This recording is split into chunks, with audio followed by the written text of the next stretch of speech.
My dear friends, I want to follow up on the review of the Kolchak TV series by taking a look at the two movies that preceded the TV series. That'd be Kolchak the Night Stalker and Kolchak the Night Strangler. After being introduced to the series, I went back and I watched those two TV movies, and they're quite a bit different. If you enjoyed the dark, gritty, but madcap and humorous, frantic action of the TV series, the movies aren't really for you. They are dark, they are gritty, but there is very little levity in these things. There's no contrast between hard-boiled Carl Kolchak, the awful things happening around him, and the general state of what you're presented with. And one of the things that really good horror movies usually incorporate are brief breaks in the oppressive atmosphere by introducing an element of humor, which also provides contrast between the awfulness that's going on and what normal might look like. It's a bit of a stress release mechanism, and it makes the horror more effective. But when you have one-note horror movies, it actually gets kind of bland and it loses the bite of the awful things going on, unless you go to real extremes where normal horror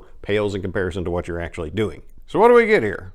Well, we do get Carl Kolchak as the investigative journalist that he is. However, he's in different cities. He's not in Chicago, and he's abrasive. He's far more of a butthead than he is in the series, which that's saying quite a bit. He was a jerk. Running afoul of the law, pissing off the police, pissing off his boss, who is the same lovable, overstressed news bureau chief that we get from the series. So you do get that. And you do get supernatural monsters that come into the story. All evidence magically disappears after the fact. But in these movies, not only do they miss that joie de vivre that the series had, but really bad things happen to Carl. In Kolchak the Night Stalker TV movie, he has a girlfriend. I know, right? I didn't know what kind of relationship status Carl Kolchak was used to, but no, he had a hottie who was much younger, and the relationship dynamic seemed to work even if there was a tension between the two. And by the time we get to the TV series, that's obviously not there. Hell, you never even see where Carl lives. And the police, they give it to my boy. You get some allusions in the TV series that Carl has been chased out of multiple cities for pissing off too many people.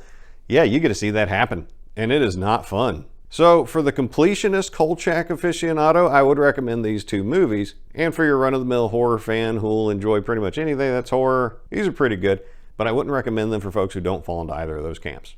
I didn't get a whole lot of enjoyment out of these movies, and I was already a fan. I was already receptive to enjoying these things by default. So where we had a tonal shift from Cast a Deadly Spell to Witch Hunt, where the first movie had that spark of life, where the second one was really weird and dark, you can flip that for Kolchak. It started off weird and dark and became weird and fun. So take that for what it's worth, and eventually I will probably watch the remake of Kolchak, the TV series that came decades later. I haven't heard great things about it, but I'm willing to give it a shot. Just like I'm willing to give a shot to the short story collection that I found at an independent bookstore in Mobile, Alabama, while I was at the H.P. Lovecraft Film Festival in 2023. And this is Kolchak the Night Stalker Chronicles. So you might want to check it out.